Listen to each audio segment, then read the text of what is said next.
La brise glaciale de la nuit caressait la peau, apportant avec elle l'odeur inconfondable de terre mouillée et le sifflement mystérieux des arbres ancestraux. La lune, dans sa phase croissante, teignait le sol d'argent, projetant de longues ombres dansantes qui semblaient cacher des secrets.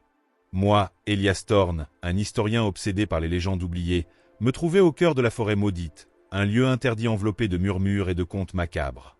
Mon obsession, la raison pour laquelle j'ai défié les interdits et la mort elle-même, était le rite ancestral. Une cérémonie ancestrale, disaient les légendes, célébrait les nuits spécifiques de la lune, capable d'accorder le pouvoir et l'immortalité à celui qui la compléterait.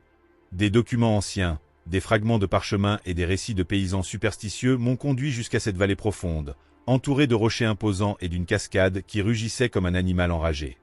L'entrée de la vallée, cachée par un épais rideau de végétation, révélait une clairière circulaire. Au centre, une pierre d'autel, recouverte de mousse et d'inscriptions indéchiffrables, attirait mon attention. L'atmosphère était lourde, chargée d'une énergie palpable, un présage de l'inconnu. J'avais la sensation que quelque chose ou quelqu'un m'observait depuis les ombres. Le cœur battant la chamade, mais la détermination inébranlable, j'ai avancé.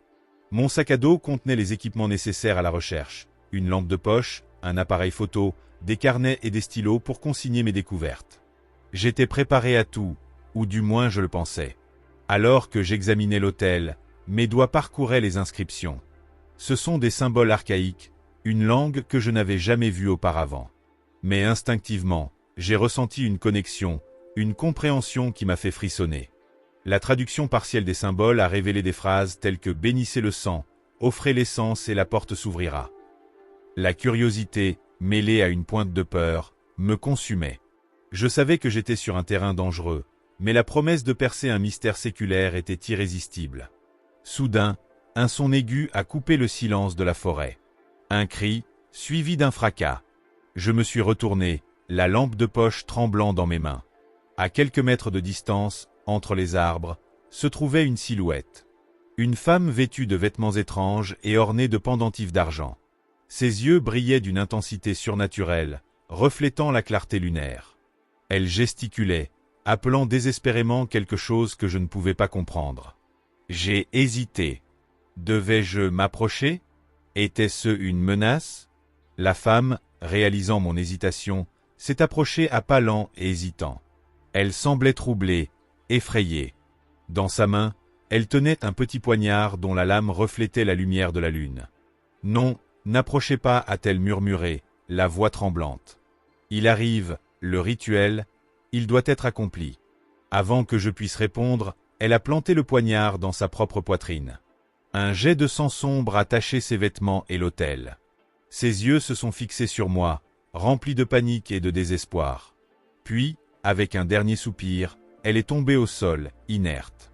Le choc m'a paralysé. J'ai assisté impuissant à cet acte choquant, à un sacrifice que je n'avais pas prévu d'assister. La forêt a semblé respirer, et l'énergie que j'avais ressentie s'est intensifiée, pulsant autour de moi. L'odeur du sang se mêlait à l'arôme de la terre, créant une combinaison nauséabonde. À partir de ce moment, ma recherche s'est transformée en une lutte pour la survie. J'avais besoin de comprendre ce qui se passait, de percer les secrets du rite ancestral, et surtout, de m'échapper des griffes de l'inconnu qui m'entourait. Après le sacrifice, la forêt a semblé prendre vie. Les ombres se sont allongées et se sont tordues, créant des formes sinistres. La lune, maintenant au plus haut du ciel, semblait émettre une lumière plus intense, teignant tout d'une teinte spectrale. L'atmosphère est devenue étouffante, et la peur, un compagnon constant. Je me suis éloigné de l'autel, tâtonnant pour trouver une issue, un lieu sûr. La femme morte, toujours tombée au sol, semblait m'observer avec ses yeux vides. Sa présence m'obsédait, me rappelant la brutalité de ce que j'avais assisté. Soudain, un son guttural a résonné dans la clairière. Un grognement bas et menaçant provenant des ombres. Je me suis retourné, la lampe de poche ferme dans mes mains, cherchant l'origine du son. Quoi que ce soit dans les ombres s'approchait. Derrière les arbres, j'ai pu apercevoir des ombres, des figures informes qui se déplaçaient avec une vitesse surprenante. Leurs yeux brillaient dans l'obscurité, comme des braises. Des créatures inconnues, des bêtes grotesques, aux griffes acérées et aux crocs menaçants. Elles étaient la personnification de la terreur, l'incarnation de ce que la forêt cachait. Ma première réaction a été de courir. Courir loin de ces créatures, loin de ce cauchemar. Mais je savais que cela ne servirait à rien. La forêt était leur territoire, et elle semblait connaître chaque sentier, chaque cachette. J'ai décidé de me battre. Avec l'adrénaline qui me traversait, j'ai brandi la lampe de poche comme une arme. La lumière vive, pour un instant, a repoussé les ombres, révélant la laideur des créatures. Elles étaient hybrides, un mélange grotesque d'homme et d'animal, avec des corps musclés et velus, des visages déformés et des crocs acérés. La lutte a été brutale. La lampe de poche, bien qu'utile pour repousser les créatures pour un instant, n'était pas suffisante. Elles se déplaçaient rapidement, avec une agilité impressionnante, et leurs attaques étaient violentes. Je me suis défendu comme j'ai pu, en esquivant, en donnant des coups de pied, mais à chaque coup, je sentais mes forces diminuer. Au milieu du chaos, j'ai remarqué un détail crucial. Les créatures évitaient la lumière lunaire. Chaque fois que j'arrivais à les éclairer, elles reculaient, gémissant et grognant. C'est alors que j'ai eu l'idée d'utiliser la lune à mon avantage. Avec un effort désespéré, je me suis approché de l'autel. Là, au milieu des inscriptions, se trouvait un petit vase en un métal inconnu qui réfléchissait la lumière de la lune. Je l'ai pris, déterminé à l'utiliser. Alors que les créatures s'approchaient, j'ai levé le vase, dirigeant la lumière lunaire vers elles. La réaction a été immédiate. Elles ont gémi, hurlant de douleur, tandis que la lumière semblait les brûler. Elles ont reculé, mais n'ont pas abandonné.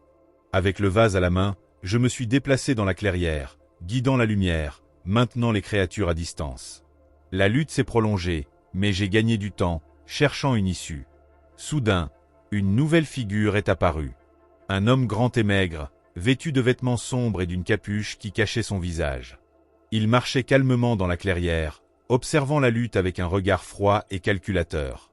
Dans sa main, il portait une dague semblable à celle que la femme avait utilisée. « Vous ne pouvez pas interférer, a-t-il dit, la voix rauque et grave.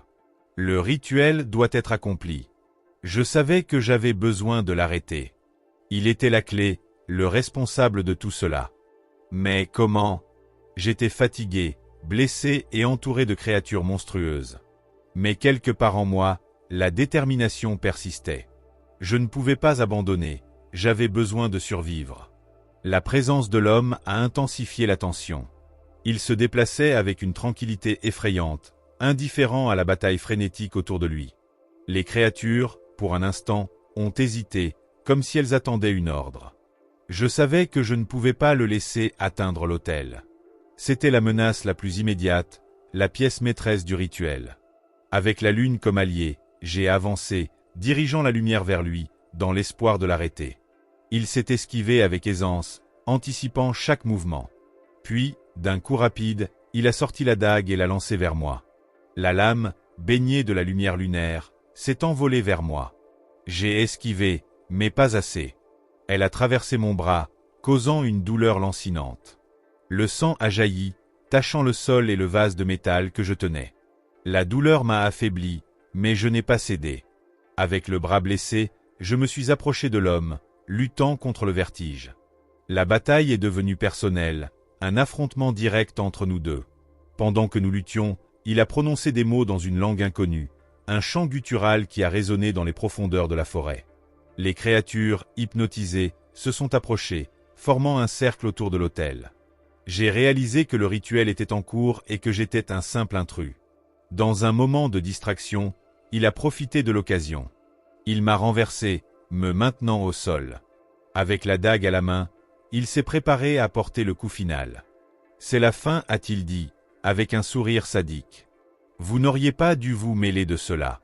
Mais au moment où la dague s'est approchée, une force mystérieuse l'a repoussée. La lumière lunaire, maintenant intensifiée par mon sang répandu, a enveloppé l'autel et l'homme, le projetant loin. J'ai profité de l'occasion pour m'échapper. Je me suis levé et j'ai couru dans la forêt, à la recherche d'une issue. Les créatures me poursuivaient, mais la lumière, maintenant imprégnée de mon sang, semblait les repousser. Au milieu de la course, j'ai aperçu un passage, une fissure dans les rochers qui semblait mener à l'extérieur de la vallée. Je me suis jeté dedans, luttant pour m'échapper de cet enfer. Le passage était sombre et étroit, mais je n'ai pas arrêté. J'avais besoin de sortir, de m'échapper. Pendant que je courais, j'ai entendu le son du rituel continuer, le chant de l'homme et les gémissements des créatures. Finalement, après ce qui a semblé une éternité, je suis sorti du passage, de retour dans la forêt. La lune brillait toujours, mais la clairière et l'autel étaient hors de ma portée. J'ai survécu, mais l'expérience m'a marqué à jamais. Avec le corps blessé et l'âme traumatisée, je me suis traîné à travers la forêt, cherchant de l'aide.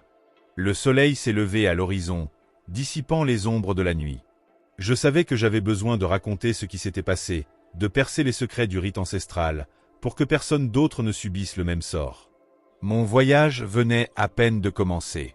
La forêt avait montré sa face la plus sombre, et moi, Elias Thorne, étais déterminé à découvrir la vérité, aussi terrible qu'elle soit. Le rituel m'avait transformé, et je savais que je ne serais plus jamais le même.